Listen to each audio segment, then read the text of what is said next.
So there I was, in complete chaos, desperately hunting for my late wife's necklace, the only tangible memory of her I still cherished, when my daughter casually mentions, "Oh, I sold it. Needed some quick funds for a trip." Her words hit me like a ton of bricks. I didn't waste a moment and immediately called the pawn shop to see how I could get it back. The person on the line tells me, "Sir, you won't believe what we uncovered when we opened the locket." Little did I know this was just the start of uncovering a hidden truth about my family. Hold on though. Before I get into the crazy part of this story, don't forget to subscribe to the channel and let us know the current time where you're tuning in from. There I was, standing frozen in my bedroom, staring at an empty velvet box. My hands were trembling at the open drawer. It was as if the box mocked me, the silky satin inside sneering at the emptiness left by Eleanor's necklace. That necklace, with its golden chain and heart-shaped locket, she wore it every day for 40 years. But now it had vanished. Down the hallway, Jennifer was barking breakfast orders like nothing was wrong. Michael's laughter blended with a sports announcer's voice blaring from the living room. Upstairs, I could hear Amber complaining on the phone, whining about being stuck here in Phoenix and missing California. Today was Eleanor's birthday, 3 years since her passing. I planned to spend the morning thinking about her with that necklace. It was my last living link to her. Instead, I found myself clutching an empty jewelry box in a house full of people treating my home like some cheap inn. I yanked the drawer completely out, tossing socks all over the bed. Still nothing. I dropped to my knees to check under the dresser, found only dust and a forgotten receipt. My chest tightened. I scrambled through coat pockets in the closet and dug through shoeboxes. My breath came in short, rapid gasps. I rushed to the bathroom, flung open the medicine cabinet, and rifled through the drawers below the sink, sending Q-tips skittering across the floor. Where could it be? Panic gripped my chest like a vice. I desperately searched every possible place. The nightstand drawer, behind the headboard, under the mattress. My hands shook with a fear I hadn't felt since those last moments with Eleanor at the hospital, when everything seemed lost. After 42 years with her, that necklace was my memento.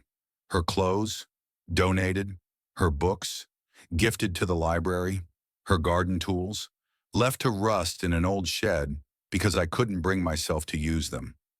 But the necklace, it was my safeguard, kept away for moments like this, when I needed her memory close. Feeling defeated, I made my way downstairs. Michael was sprawled on my couch, his stomach balanced with a bag of chips, feet up. He didn't even glance my way. I carefully maneuvered around Amber's shopping bags that cluttered the hallway, gingerly stepping around the coffee table she'd shoved aside. In the kitchen, Jennifer was at the counter, juggling her phone and a knife as she fiercely chopped vegetables. Thud, thud, thud. "Jennifer," I tried to get her attention. "Have you seen—" "I'm busy, Dad," she cut me off, eyes glued to her task. "This is important. Eleanor's necklace. It's—" "Check your room," she interrupted with a dismissive sigh, continuing her chopping. Thud, thud. "You probably just misplaced it." Trying to keep my cool, I said, "I did look everywhere. It's missing." She let out a long sigh, the one she perfected since moving back, hinting that I was somehow annoying her. "Nobody wants your old keepsakes, Dad," she muttered. This was different. It wasn't just any keepsake. It was her mother's necklace, the one piece I kept. My voice quivered slightly. "That was your mother's. It's all I have left of her." "Then you should have taken better care of it," she shrugged, as if my frantic search meant nothing. Watching her furiously attack a stalk of celery, a chill spread through me. Not anger, but the calm before a storm. "Jennifer, please," I softened my voice. "I just need to know what happened." She finally stopped chopping the veggies, put the knife down, and turned to me with a look that had hardened over time. "All right," she conceded. "I sold it. To Desert Pawn Shop, right there on Thomas Road." At first, her words didn't sink in. Sold it? My daughter had actually let go of Eleanor's cherished piece? "You did what?" I blurted out, struggling to grasp her actions. "We needed $800 to go to Hawaii," she snapped back, "and you refused when I asked for it." Did you check that safe deposit box number? Harold asked, causing me to sit up straighter, my heart beating faster. No, not yet. I didn't know it existed. Harold let out a gentle laugh. Well, you're about to get quite the surprise, I'd say. Those numbers seem like they could be a combination for a safe deposit box to me. Thought you might like to look into it. I was floored. Eleanor had kept this under wraps for so long. Thanks for telling me. Is the necklace still with you? Yes, it's still here, Harold said. I had a feeling someone would come asking about it eventually. Do you want to stop by and pick it up? Absolutely, I replied, relief flooding over me. I'll be there in an hour. I hung up, feeling a mix of joy and curiosity bubbling inside. I left the empty velvet case on top of the dresser and headed down the stairs where Jennifer, Michael, and Amber were all still absorbed in their own activities. I have to run an errand, I announced, grabbing my car keys. They barely acknowledged me as I stepped outside, closing the door against their disinterest. Driving through the streets of Phoenix, my mind raced with possibilities. What could Eleanor have hidden all this time in that safe deposit box? The thought of it brought me warmth, easing the sting of my sorrow. When I reached Desert Gold Pawn, a small shop nestled between bigger stores, Harold waved me over and pulled out the necklace from beneath the counter. Seeing it again, the history it carried really struck me. Here you are, Harold said, handing it back cheerfully. Hope it brings you some peace. I nodded, feeling deeply grateful. Thanks, Harold. More than you could know. Back in my car, I held the necklace, now noticing a tiny clasp on its side. It clicked open, revealing a note just like Harold had said. My hands trembled, but not from anger or sorrow, something closer to hope. For the first time in ages, I realized I was moving beyond the past. I was opening a new chapter, one Eleanor had set in motion without my knowing. Heading to the bank was like a dream. Holding the key the bank teller had given me, I walked into the vault, excitement bubbling inside. Inside the box, there were items that showed another side of Eleanor, a woman with hidden depths, letters, mementos, a neat stack of cash, all lovingly placed like a time capsule just for me. To others, it might have just been another day, but for me, it was a reconnection with a love that had outlasted time. Eleanor had left me a legacy, a new path to follow, and as I stood there, I knew the true treasure was in discovering it myself. Did she know anything about it opening? I asked. She'd left by then, came the reply. Honestly, I doubt she realized the locket opened at all. She seemed in a real hurry. Of course she was. Jennifer was likely converting my late wife's jewelry to cash for a vacation without a second glance, just seeing gold and dollar signs. I told him I'd like to buy it back. How much would it be? He mentioned giving her $800, but its actual value was closer to $1,200 due to it being 14-karat gold and expertly crafted. I said I would pay the $1,200 and asked if I could pick it up on the same day. He assured me I could come by before 6 and he'd reserve it just for me. Reassuringly, he said he'd not be selling it to anyone else. It was mine. I thanked him, got all the info, and sat back, staring at my phone. Eleanor had hidden another piece of information within that locket, bank details scribbled on paper. What else had she kept from my knowledge? I grabbed my wallet and keys and hurried downstairs. My family barely noticed me passing by. Michael still sprawled across the couch, Amber engrossed in her phone, and Jennifer somewhere at the back of the house. I stepped out into the November sunlight and drove to Midtown, the half-hour ride filled with anticipation. I typed the address into my phone's GPS and let it guide me through familiar streets that seemed different now that they had a definite destination, passed by strip malls, auto repair shops, and a few palm trees here and there. Phoenix spread out flat and beige, like a sea of desert sand. I arrived at the pawn shop perched on the corner, snug between a nail salon and a tax office. The windows were barred, but the place looked tidy. I parked right out front and took a deep breath in the driver's seat to steady my nerves.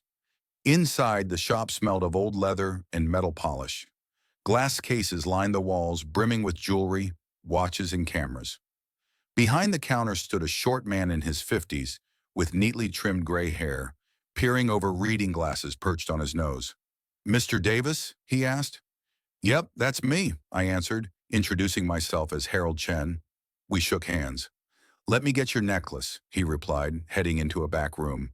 He came back with a small bundle, delicately wrapped in soft cloth, slowly unveiling it on the counter. There it was, Eleanor's necklace, as golden and shiny under the fluorescent lights as I remembered seeing it around her neck every morning for the last 40 years. "The woman who brought it in was in her early 40s, Harold said quietly. "She seemed in a rush, didn't want to haggle. I paid her $800, which is fair for the weight, but I could tell it was worth much more." He paused and asked, "Is she your daughter?" I didn't answer, just took out my wallet and handed over $1,200 bills.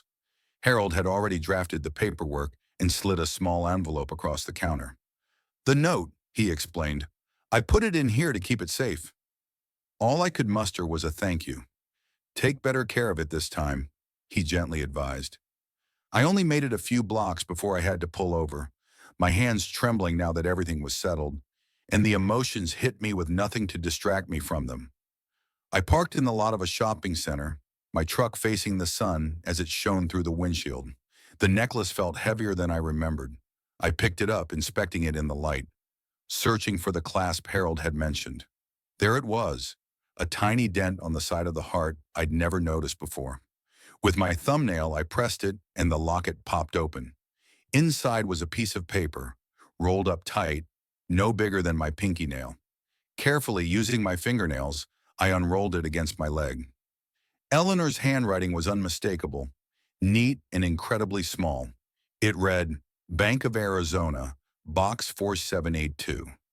I sat there in my truck, staring at those words until the sun moved, and the glare made it hard to see. Eleanor had a safety deposit box at the Bank of Arizona, box number 4782, and she'd never told me. I drove home in a haze, parked in the driveway, and walked past my family, who seemed frozen in place. They might as well have been part of the furniture. Upstairs, I stood by my bedroom window, watching the sun sink toward the horizon. In one hand, I held the necklace, and in the other, the note. What was Eleanor keeping from me, and why? That night, sleep was elusive. I lay there pondering those questions, the necklace resting on my chest where Eleanor used to wear it, its faint weight a reminder of the secret she took with her. Morning was a long time coming. I got up, showered, and pulled on my best pair of khakis. After slipping on a button-down shirt, I headed to the Bank of Arizona's main branch on Washington Street.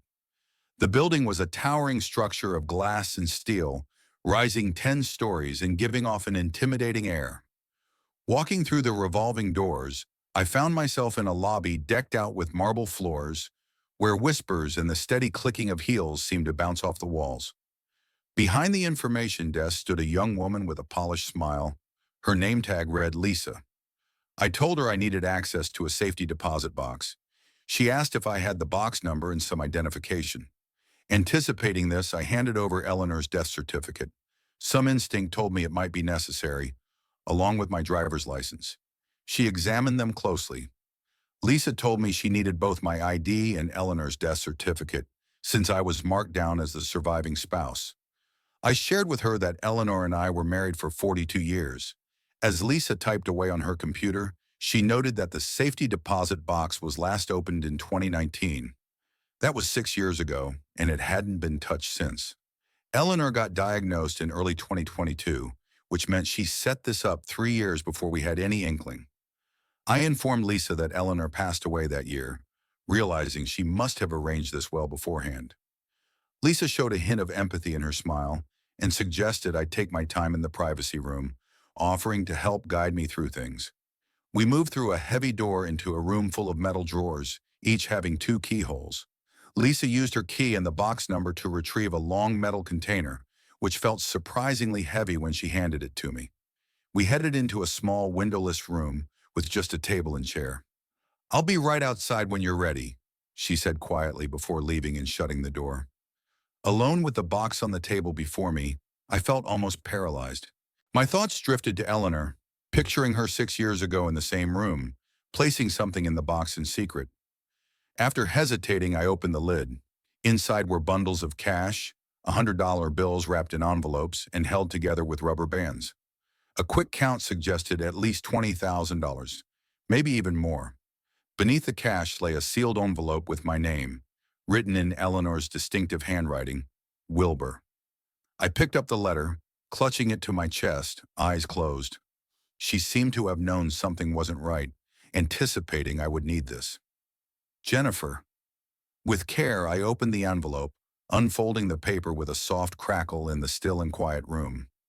2 pages awaited, filled with Eleanor's neat, steady handwriting, the same I'd seen countless times on grocery lists and birthday cards throughout our 42 years together.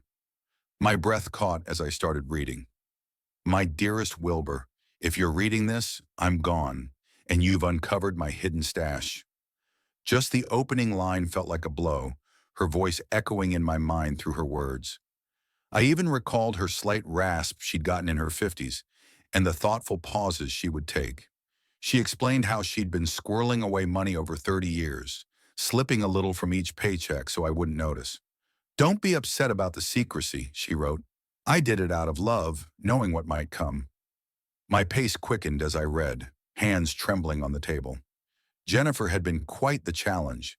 Eleanor reminded me of when Jennifer was 25, insisting we pay for her wedding, but excluding my brother because he couldn't bring an extravagant gift. It was then Eleanor first saw who Jennifer truly was, treating folks like they were just things for her satisfaction. I remembered well. Eleanor had been feeling troubled, but I brushed it off as typical wedding stress, just mother-daughter things. I'd always excused Jennifer's behavior. Once Eleanor was gone, Jennifer would view me as something to drain dry. Michael, being a bit of a freeloader, would surely spur her on, and Amber was picking up on her parents' behavior. As much as I hated to admit it, Eleanor was right. She intended this money to safeguard me, $27,000 to protect me when I finally saw what she always had. Her words were clear, don't let them turn you into a victim. She had faith I was stronger than I knew. Stay strong, she encouraged. Live for yourself. The house, the money, that's all yours. You earned it. Don't let guilt or obligation strip it away from you. I set the book down, feeling the weight of the letter held tightly against my chest. Just over 27 grand was saved in the account, and when I did a rough count of the cash in the box, it seemed like there was an extra 20 grand or more in there. Somehow, Eleanor had managed to squirrel away nearly 50 grand without me catching on.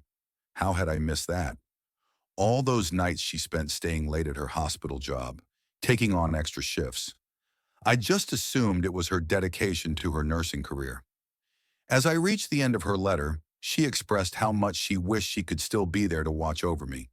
She said she trusted that, when the time came, I'd figure out what to do.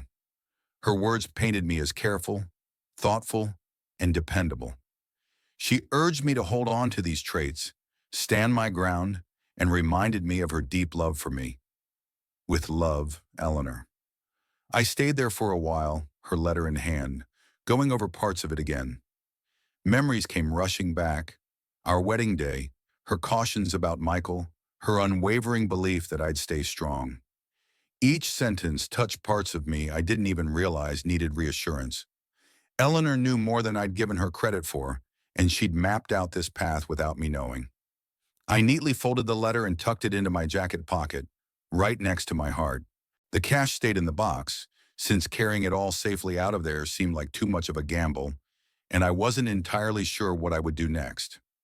After pushing my chair in, I headed for the exit. As I left, Lisa gave me a nod. All set, Mr. Davis, she inquired. Yes, I responded. Thanks for all your help. No problem, she replied. Just let us know if you need to access the account again. As I trod through the lobby with its marble floor, the sound of my steps echoed around me.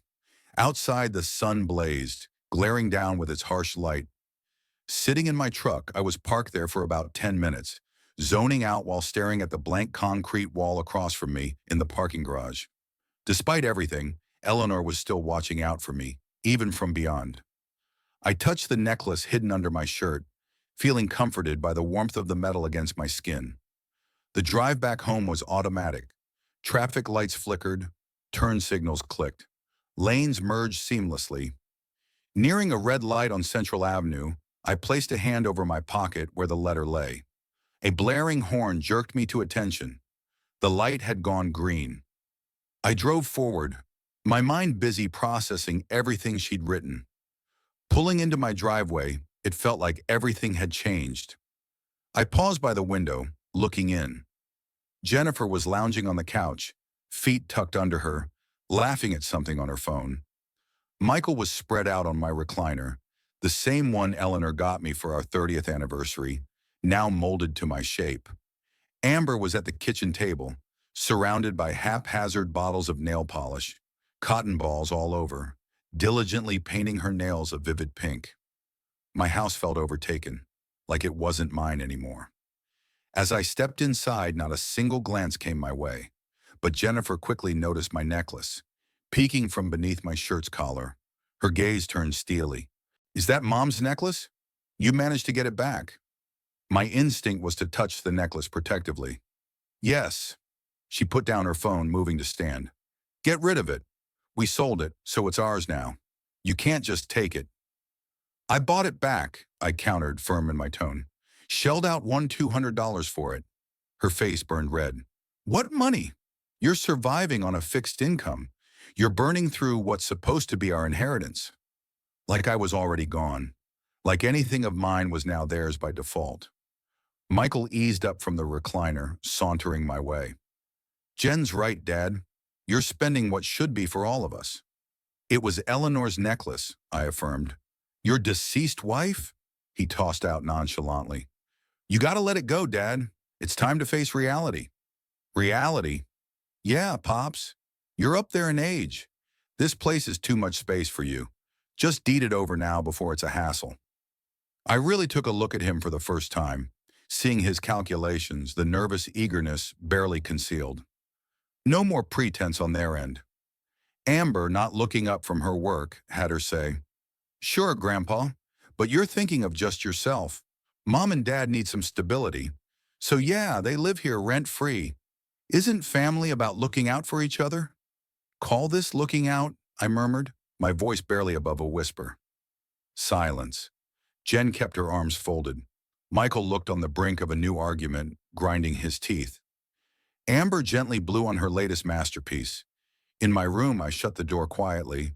The click felt so final. Sitting on my bed, Eleanor's last advice to me rang in my head. "Stay strong. Stick to your own path." I placed the letter gently into my nightstand drawer, grabbed a yellow legal pad and a pen from my desk, and sat down, ready to put thoughts to paper. Years back, Eleanor scored a sturdy old desk from an estate sale. It was solid, even though its surface bore the marks of time.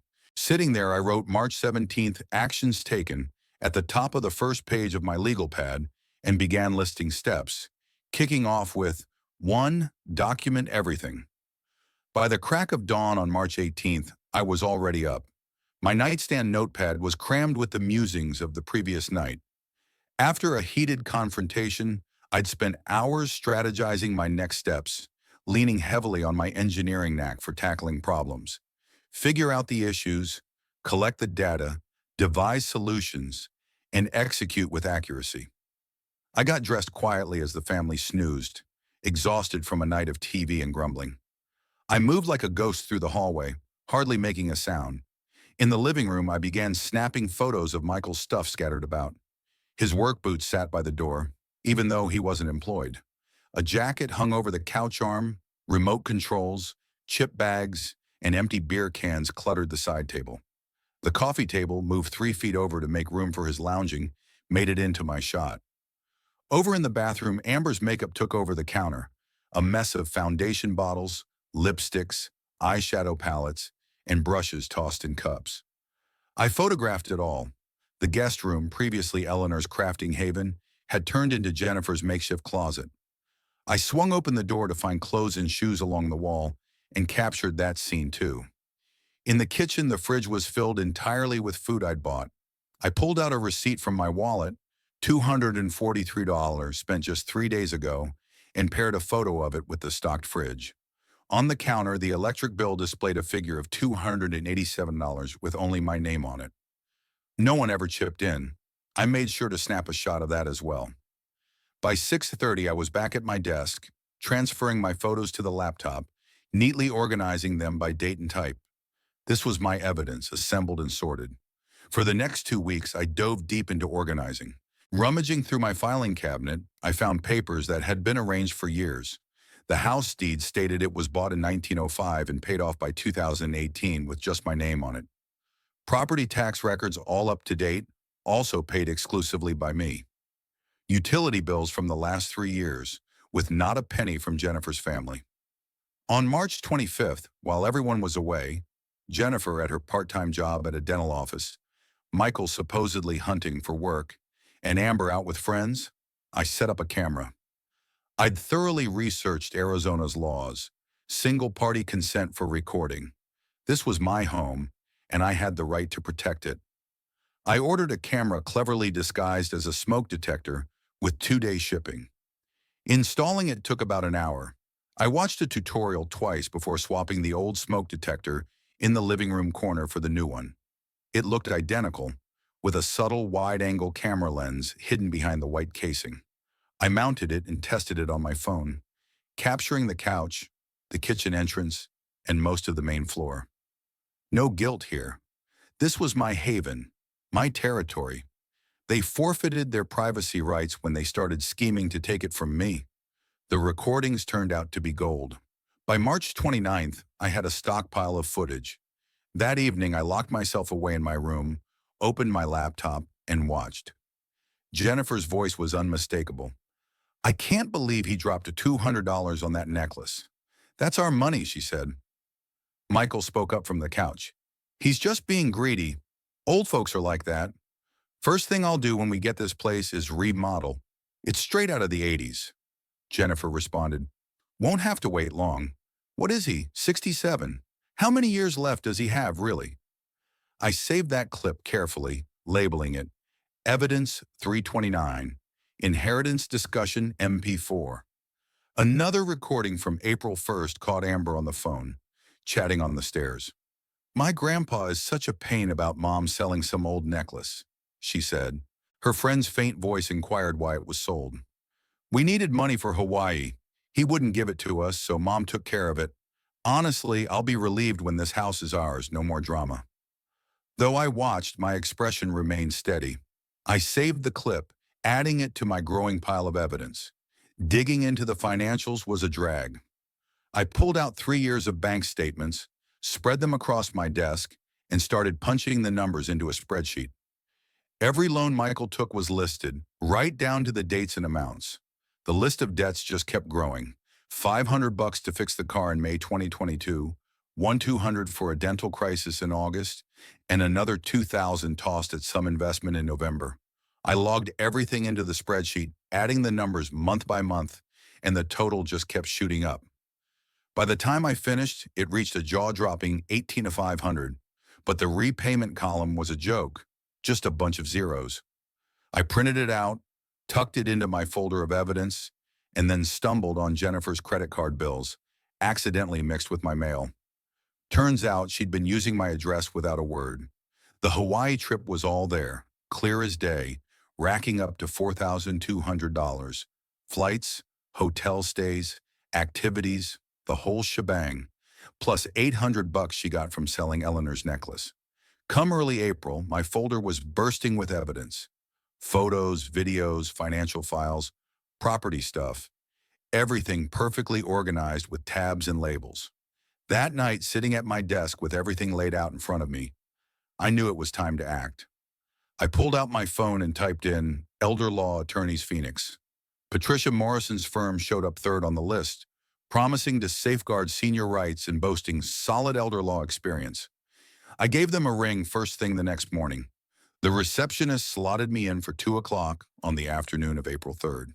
Their office was in a shiny 12-story building downtown, all glass and steel glittering in the desert sun.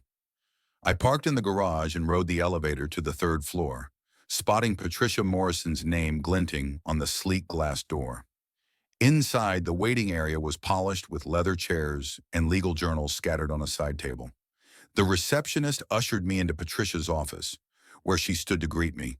A woman in her 50s with neat gray streaks in her dark pulled-back hair, dressed sharply, her glasses dangling from a chain around her neck. She gave a solid handshake and motioned for me to sit across from her tidy desk. "Mr. Davis, what brings you here?" she asked. I set the folder down in front of her and started explaining. "My daughter and her family have been squatting at my house for 3 years. Rent-free, haven't paid a dime toward the bills. They're milking me for money and waiting for me to kick the bucket so they can grab everything." Patricia didn't bat an eye. She cracked open the folder, flipping through papers, jotting notes, and firing questions like a pro. "Do they contribute to any household expenses?" she queried. "Not a penny," I said. "Have you asked them to leave?" she prodded. "Not officially," I conceded. "Good. We'll do this the right way," she assured. For 20 minutes, Patricia methodically went through everything, watching my videos, checking my spreadsheets, going over property documents, all in silence except for the occasional question. Once she finished, she looked up. "Mr. Davis, your paperwork is impressive. Very detailed. How long have they been crashing there?" 3 years since my wife passed away," I explained, "and they haven't paid anything toward rent or other expenses? Not a single dime. Jennifer's always going on about how families help each other out," I replied. Patricia scribbled some notes. "Were they supposed to stay indefinitely, or was it meant to be short-term?" she asked. "It was just temporary," I admitted. "Supposed to be until they found their own place. But here we are, 3 years on." She set her pen down, folded her hands, and said, "Under Arizona law, they're considered tenants at will, so you can establish rental terms anytime." "What if they refuse to pay up?" I asked. "Then we have reason to evict them. But we'll do it legally, documenting every step." "How long for an eviction?" I wondered. "If they contest it, maybe up to 3 months. But with the solid evidence you've provided on their financial misuse, it shouldn't take that long. Most leave when they see you're serious." I fiddled with the necklace tucked beneath my shirt, feeling Eleanor's spirit watching over me.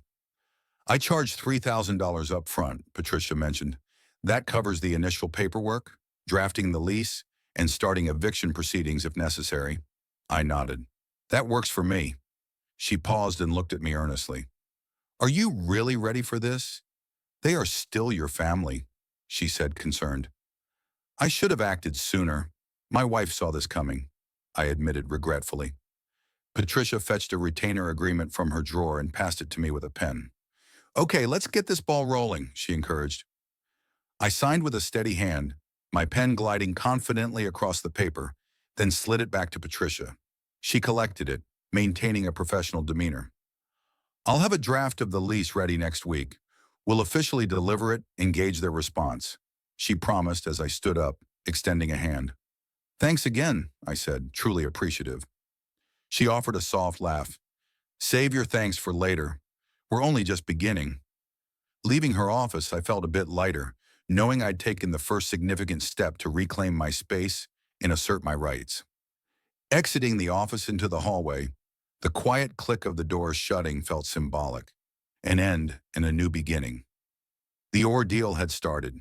A week after hiring Patricia, I was at my desk, reviewing the rental agreement she had sent over. It was 3 pages long, meticulously professional, and filled with legal terminology. I read through each section again and again. The rent listed was $500 per month, due at the start of each month, with a 50% share of utilities added. Tenants were expected to treat the property owner respectfully and give a 30-day notice for breaches of terms. In Phoenix, similar properties went for about $2,200. Patricia explained that the terms were set to be fair, avoiding any legal claims of unfairness. The aim wasn't to gouge Jennifer, but to affirm my rights as the owner and their position as tenants. I felt the necklace under my shirt, feeling like Eleanor would agree with my careful planning. Without hesitation, I sent Patricia a message. "Looks great. Let's proceed." Patricia handled the official delivery. On April 10th, precisely at 2 p.m., a woman dressed in business attire arrived at my door, carrying a leather portfolio. Her name was Deborah Kleen, a notary public. As Jennifer appeared behind me, curiosity in her eyes, I stepped aside to let Deborah enter. She sat up at the dining table, organizing her paperwork and presenting the rental agreement along with her notary seal. Jennifer eyed her suspiciously. Deborah addressed her with authority. Miss Thompson, I'm here to present a rental agreement for this property. Please review and sign to acknowledge receipt. Jennifer grabbed the paper, eyes darting over the text, looking more flustered with every line. $500 a month plus utilities? This is ridiculous, she fumed. But Deborah remained composed. These are the terms for you to stay here. You don't need to agree, just confirm you received it. Jennifer refused to sign. Deborah noted, service is considered complete whether you sign or not. You have 30 days to respond. Jennifer turned to me angrily. Is this some kind of joke? I replied calmly, it's a rental agreement, a legal obligation.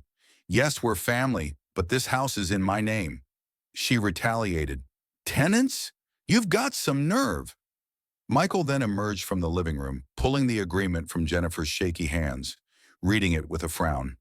Wilbur, maybe you need a checkup. Something might be off upstairs.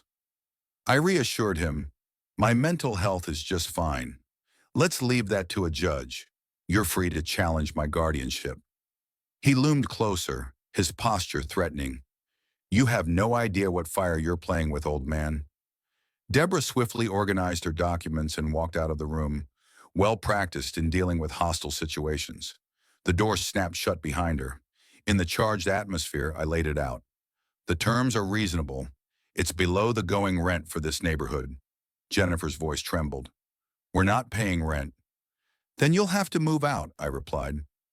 Michael's jaw tightened. We're not going anywhere. I informed them, you've got 30 days. After that, it's beyond your control. I retreated to my bedroom, closed the door, and took a moment to calm my breathing. Through the walls, I could hear Jennifer's angry voice, Michael's deeper objections, and Amber's higher tones joining in the dispute. I knew there were more actions to take. The drive to the downtown bank took around 30 minutes.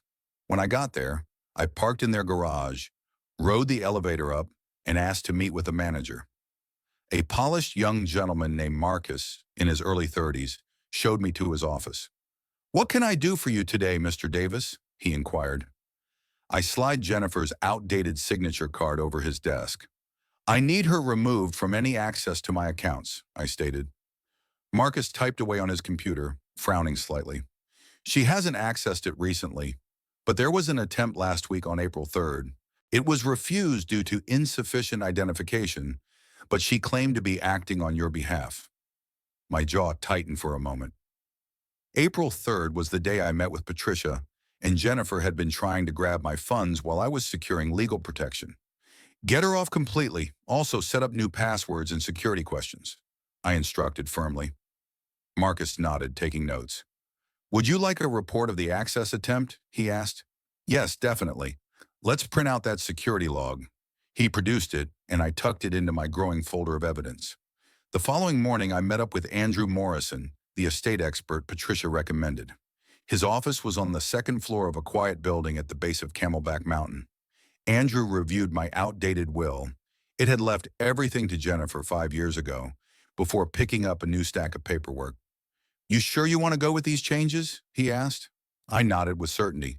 Signing every page, I named 3 beneficiaries: the Phoenix Homeless Coalition, the Memory Research Foundation, and the Arizona Elder Rights Advocacy Center, organizations that made a real impact.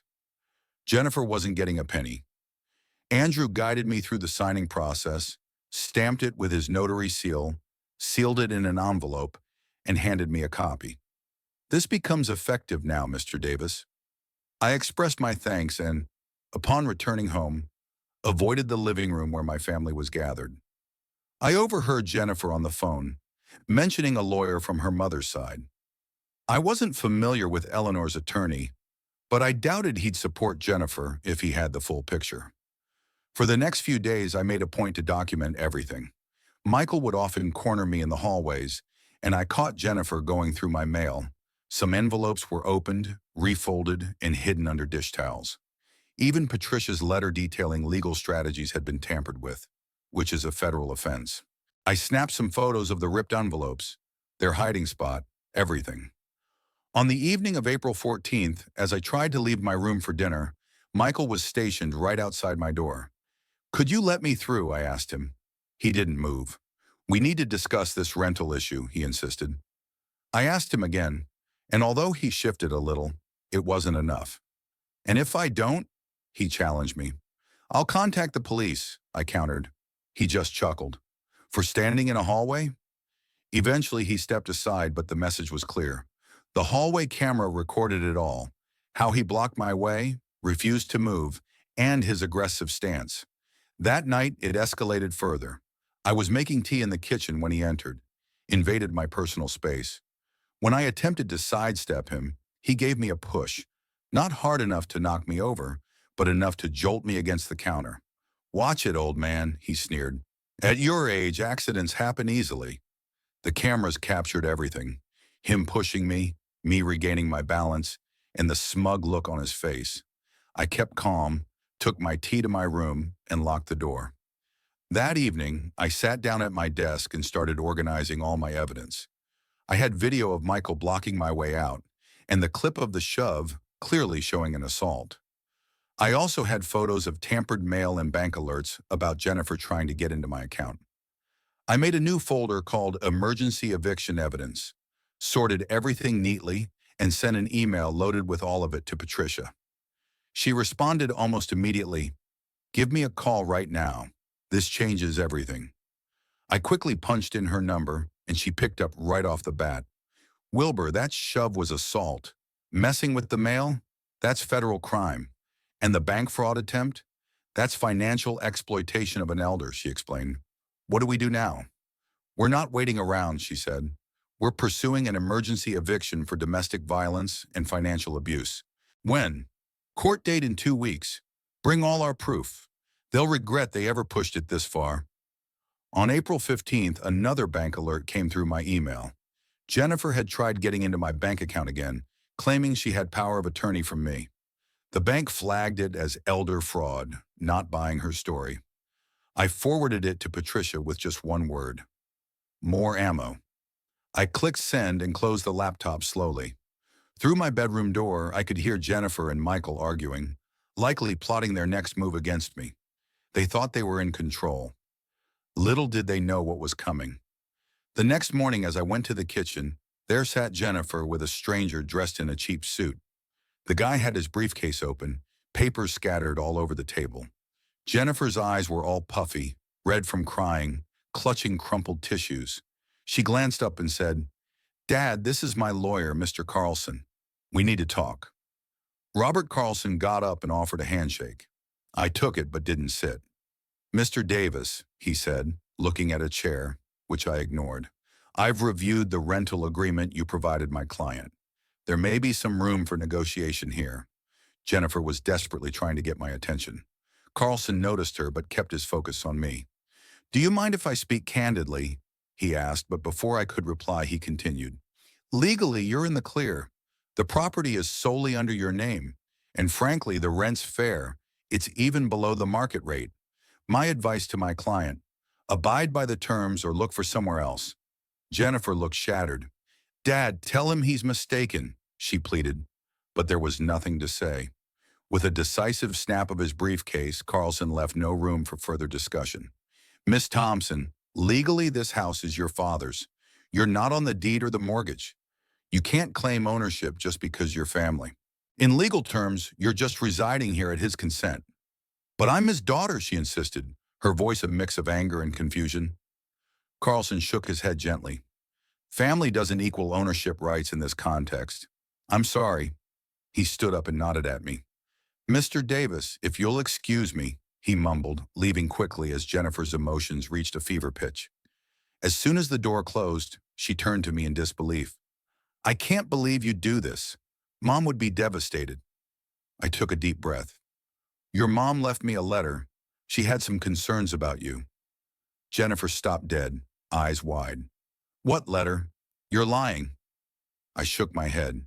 "She knew you too well." Her tears dried fast, turning into anger. "You'll regret this," she snapped, storming to the guest room and slamming the door hard enough for the sound to echo. From behind the door, I could hear her on the phone, her voice defiant and rising. In the following days, she tried different tactics. She'd knock softly on my door during the day, eyes watering, clutching tissues, playing the role of a heartbroken daughter. "Dad, I'm not getting any sleep.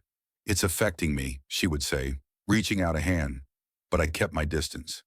"I stayed back for you after Mom died. Why are you doing this?" I watched her with cool detachment, remembering her mother's letter that had prepped me for these tricks. "You have 29 days left," I reminded her flatly and closed the door, unfazed by her cries. So Michael, who's her partner, was acting differently.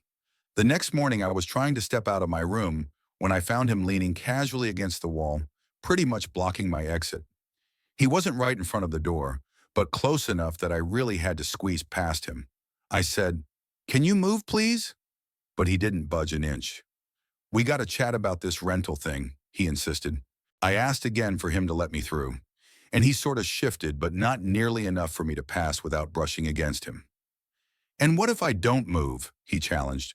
"I'll have to call the cops," I replied. "For what? Standing in a hallway?" He shot back with a smirk that didn't have any friendliness behind it. He eventually let me through, but not without making it an awkward squeeze past him. The hallway camera caught the whole act, highlighting how intentional and intimidating he was trying to be. Later on, I found my mail stuffed in the kitchen drawer again. 3 days worth of letters, with yet another one opened from Patricia. I was shaking but managed to take pictures of it all, because tampering with someone's mail is no joke. It's a serious federal crime. I sent the snaps over to Patricia right away. Meanwhile, Amber was spinning her own version of events online, playing the victim card. One day while checking my mail, Mr. Chen, my neighbor, stopped me. "Hey, Wilbur, I saw something online. I heard your granddaughter's been talking," he said, a bit unsure. "Everything all right?" he asked. "Yeah, it's all under control. Just sorting out rental stuff," I told him, but his face showed he didn't buy it entirely. "Sure, well, holler if you need anything," he said before walking off, leaving me with a sense of being cut off. Across the street, Mrs. Patterson caught my eye, but rather than her usual friendly wave, she just turned and went inside. Amber's stories on social media seemed to be working, getting the neighborhood on her side. Everything came to a head on April 14th. I was in the kitchen making a cup of tea when Michael got way too close, crossing into my personal bubble. He put his hand on my chest just enough to make me stumble back to the counter, clearly trying to be threatening. "Watch it, old man. Accidents happen," he said with a casual menace. I just took my tea and left quietly. Behind me, Jennifer's voice scolded Michael. "Not inside the house." But the damage was done. The camera got it all. Back in my room, bent over my laptop, I kept piecing together everything we needed for our case. I had arranged video clips by date and seriousness, snapped photos of messy mail, and screen-grabbed bank fraud warnings. Amber's posts were all archived too. Everything was laid out in a detailed timeline with the evidence all cross-referenced. It was rock-solid courtroom material. I sent all the files to Patricia, who responded right on time. The emergency courtroom date was pinned for May 2nd, just 2 weeks away. They wouldn't know what hit them. Later, the bank got in touch again. Apparently, Jennifer had tried to access my account, claiming she had power of attorney from me, which was a complete lie. The bank didn't fall for it, flagged the account, and contacted me directly. I called them back right away to confirm the fraud attempt and asked for detailed paperwork. They sent it over within an hour, and I forwarded everything to Patricia with a quick note. "More ammo." She shot back, saying this was a textbook example of elder financial abuse, and with the assault and mail tampering thrown in, our case was airtight. She advised me to start thinking about how to pack their things up because they were definitely going to lose. Standing by my bedroom window, watching the sun dip behind the mountains, its glow spilling across Phoenix. This was where Eleanor and I had built our life from scratch. Raised Jennifer, got our house, worked tirelessly, saved money, and dreamed of a peaceful retirement. I could hear the family bickering in the living room. Jennifer's voice sounded sharp and panicked, Michael defensive, and Amber whining about having to move. They still thought they were holding the cards, assuming their manipulative tears and online threats would make me back down. Little did they know, The trap was already set. Running my fingers over Eleanor's necklace beneath my shirt, feeling the warm gold on my skin, I allowed myself a small, hopeful smile. Just 14 more days until justice. I could hold on. 2 weeks flew by, and there I was, standing in the courtroom with Judge Margaret Stone, going over details at her desk. The big day had finally arrived. Patricia was right there next to me, her desk buried under two overflowing accordion folders. Across the way, Jennifer, Carlson, and Michael were huddled together, clearly nervous and avoiding looking our way. Judge Stone, with her gray hair framing eyes that could pierce right through you, looked up from the paperwork. "I've been through the evidence Ms. Morrison shared. The videos were quite disturbing." Carlson got up quickly. "Your Honor, this is just a family thing. Emotions are—" But the judge cut him off. "Mr. Carlson, assault is still assault, family or not, and messing with mail? That's a federal offense." Her words cut through his weak argument. "I'm granting a temporary restraining order. Mr. Thompson has to keep at least 10 feet away from Mr. Davis whenever they're in the same house. Break this, and you're straight to jail." Michael clenched his jaw and nodded, not happy but resigned. The full eviction hearing was penciled in for July the 2nd. "Mr. Davis can set rental terms or ask them to vacate his property," Judge Stone continued. As we got up to leave, Patricia leaned over, whispering, 2 months, but we're going to win this." Back home that afternoon, even with the restraining order, not much really changed. Michael kept his distance physically, but the bad vibes stayed, like an unwelcome guest that wouldn't leave. They still wouldn't pay the $500 and acted like Patricia's messages were invisible. They thought if they waited long enough, I'd cave. But by mid-May, I decided to play a different game. Patricia was taken aback by my plan. "I'm thinking of selling the house," I said. There was a pause on the other end. "Wilbur, that's daring, but it's smart. Take away the one thing they're holding on to." "Exactly," I replied.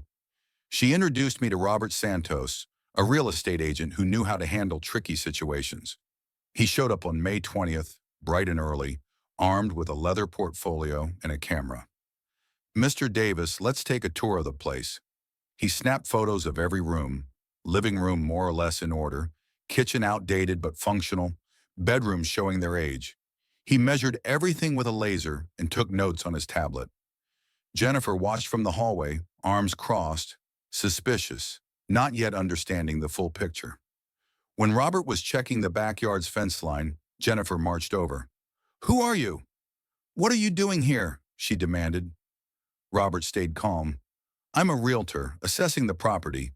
She turned to me from the porch, her face paling as she asked, "Dad, what's happening?" I kept it matter of fact. "We're selling the house." "No way, you can't do that," she yelled, taking a step toward me but then stopping, remembering the restraining order. She tried to work out if it applied to her too. "This is our home. I grew up here."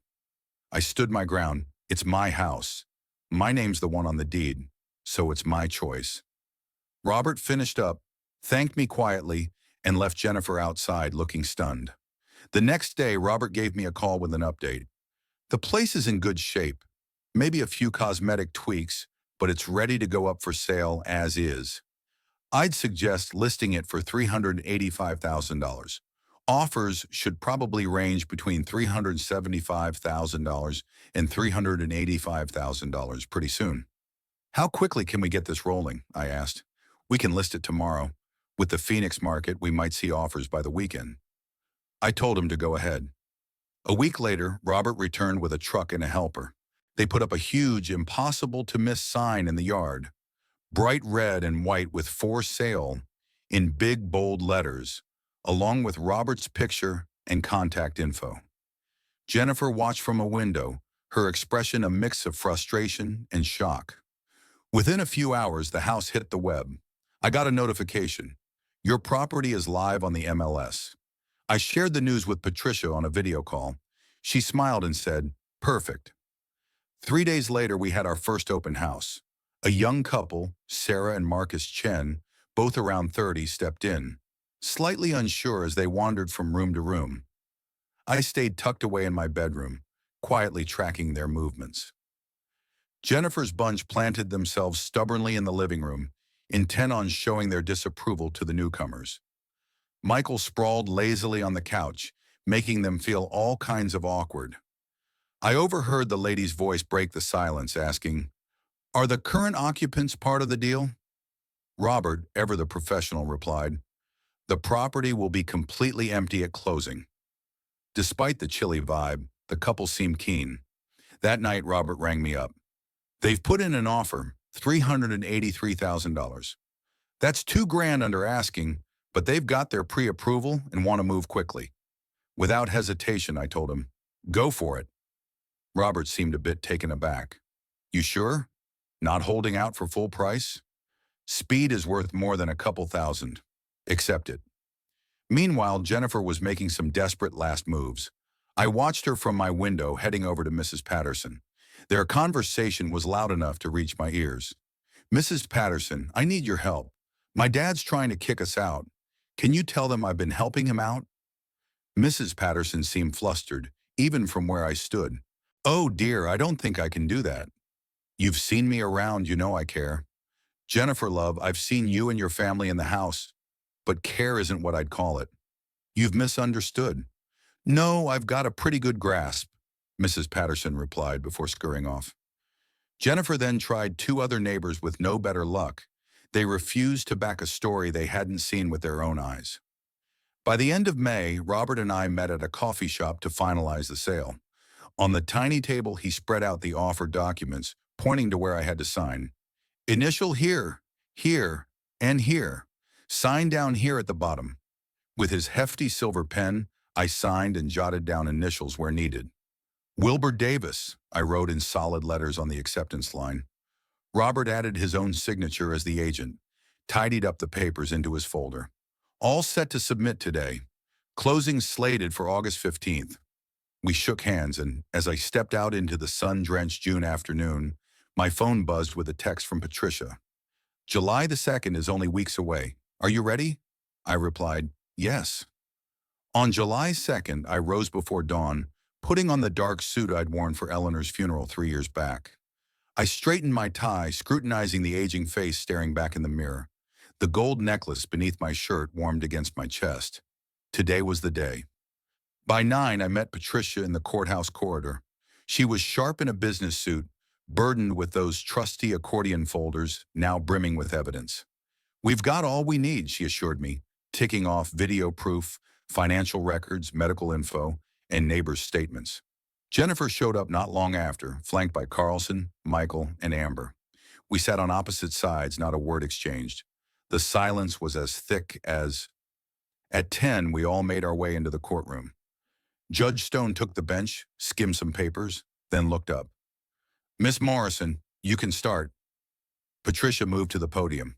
They set up a screen for videos. She played a clip of Michael shoving me against the counter. The judge leaned in, studying intently. "This was recorded April 14th, just a day before we requested emergency help," Patricia clarified. She then pointed to financials. "Here are loan comments showing $1,805 borrowed over 3 years. None repaid." She showcased my medical records next. Blood pressure at 152/95, signs of stress. The doctor's notes spotlighted a tense home life. Step by step, she built up an irrefutable case. Carlson stood then, attempting to shine a kinder light on Jennifer. "Your Honor, my client's been living in her childhood home. It was understood." But Judge Stone cut him off. "A written agreement for that understanding?"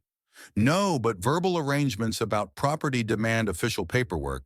Mr. Davis offered a rental agreement. Your client declined." She motioned him to sit. "I've heard enough." The room fell silent. "I've reviewed all evidence. There's clear financial abuse. The video shows ongoing intimidation and harassment." Judge Stone turned her direct gaze on Jennifer. "Miss Thompson, you were given reasonable rent options, but you said no. You had lots of chances to leave on your own, and you chose not to."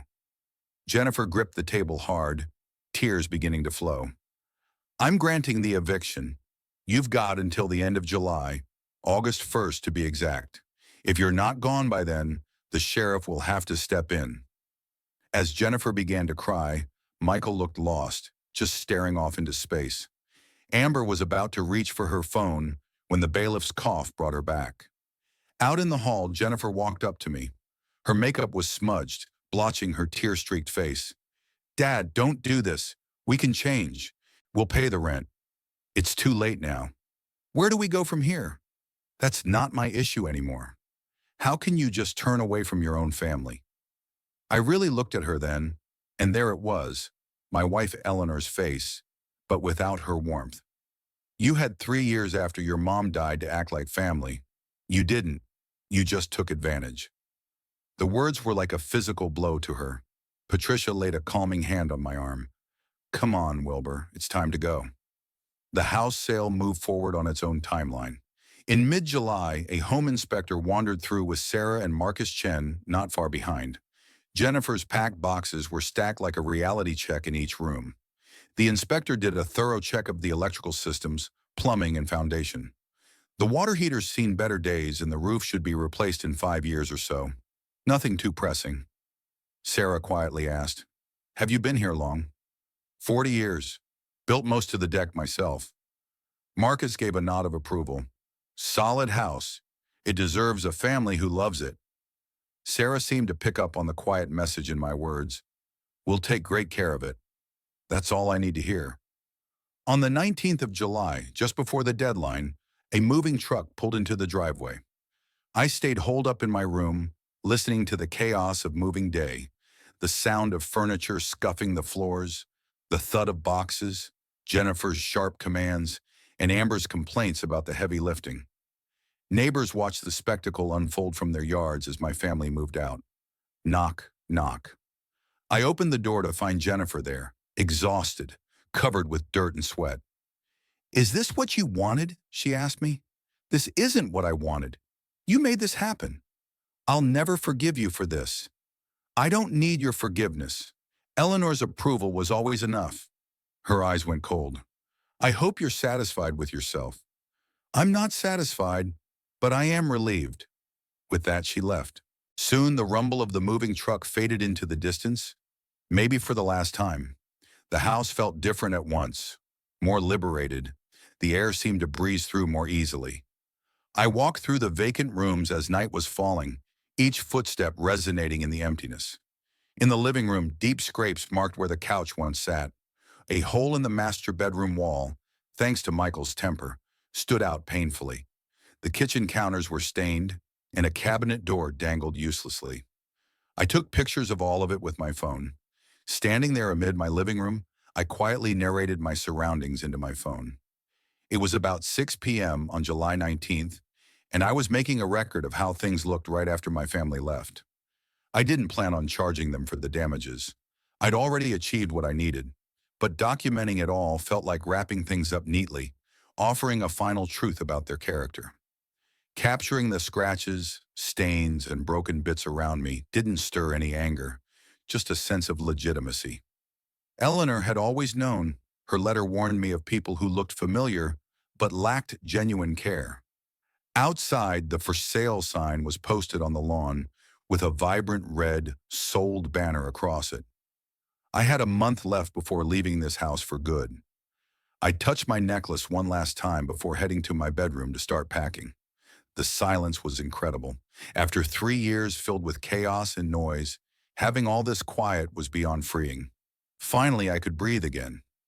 Just a few days after the family moved out, there I was in the nearly empty house, scrolling through real estate listings in Scottsdale on my laptop.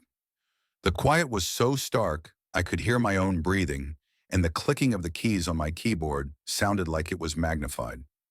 My life was now lined up in boxes along the walls, everything I owned neatly packed away. I knew what I was looking for: a 2-bedroom condo or apartment, somewhere safe, and ideally under $200,000.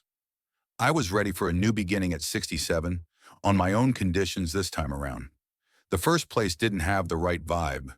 Too sleek, too modern, just glass and steel without any coziness.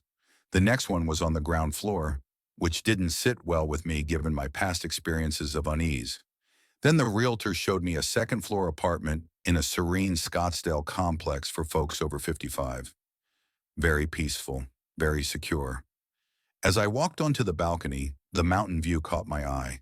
A gentle breeze blew, and I noticed others my age walking their dogs below. The place was gated, had security cameras everywhere, and even a community room, although I doubted I'd spend any time there. "Can we make an offer today?" I asked, surprising the realtor. "Of course. What are you thinking?" she replied. I answered with confidence, "I'll pay full price in cash, no strings attached." By the start of August, everything was in order. The deal was finalized. I paid $95,000 using the money Eleanor had set aside and some from the house sale. No loans needed. The relief of not having that financial weight on my shoulders was immense. Over the next week, I turned the spare bedroom into a workshop.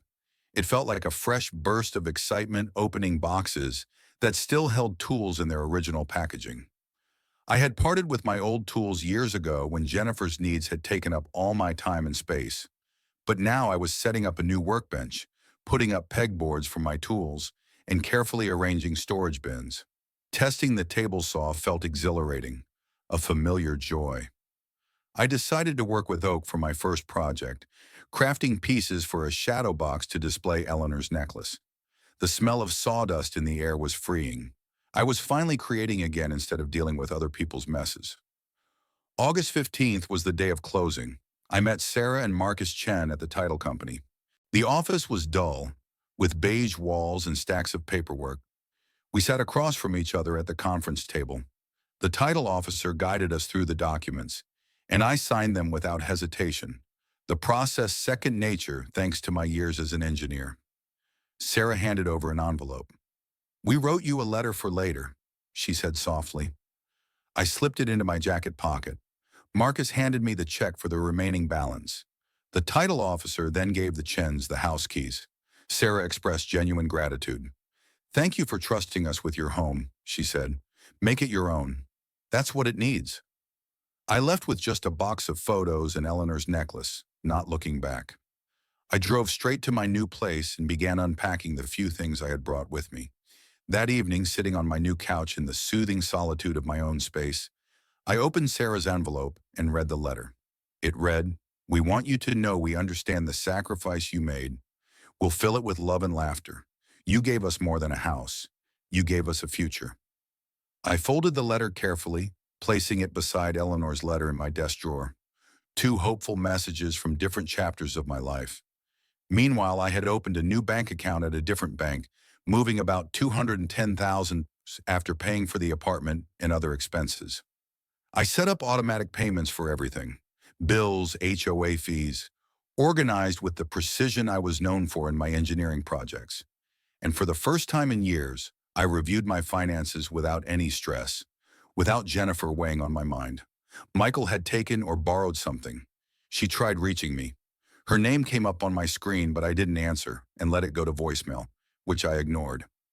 Another call came through. I went into my phone settings and blocked the contact. Problem solved. Then a text came from a different number. Michael's. It said, "You owe us. We're family." Block. One more text, this time from Amber's number. "Grandpa, please answer." Block. The next day I changed my number and shared it with only Patricia, my doctor, and the security office at my complex. Towards the end of August, there was a soft yet persistent knocking at my apartment door.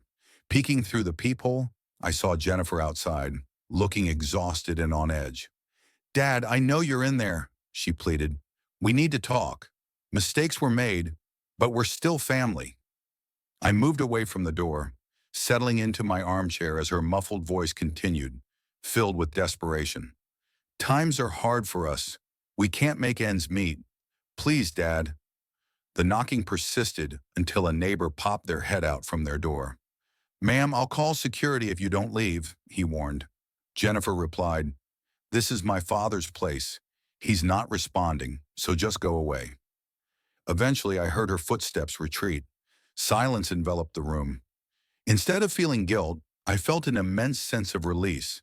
That night, I lost myself in my workshop, fully engrossed in crafting a shadow box out of oak with dovetail joints. It required precision and patience. I spread the wood glue carefully, slotting the pieces together securely and clamped them tightly to dry. Once complete, I placed Eleanor's necklace inside and hung it prominently in the living room. In the soft glow of the lamps, the gold shivered gently. I then stood by the window, watching the Scottsdale Mountains against the backdrop of a sunset-stained sky. Tomorrow was a landmark, 3 years since Eleanor had passed. August 28th. I had made plans, calm, fulfilling ones. Just 2 days before the date that marked Eleanor's departure, I made my final visit to Patricia Morrison's office. She handed over my freshly signed will. It made everything clear.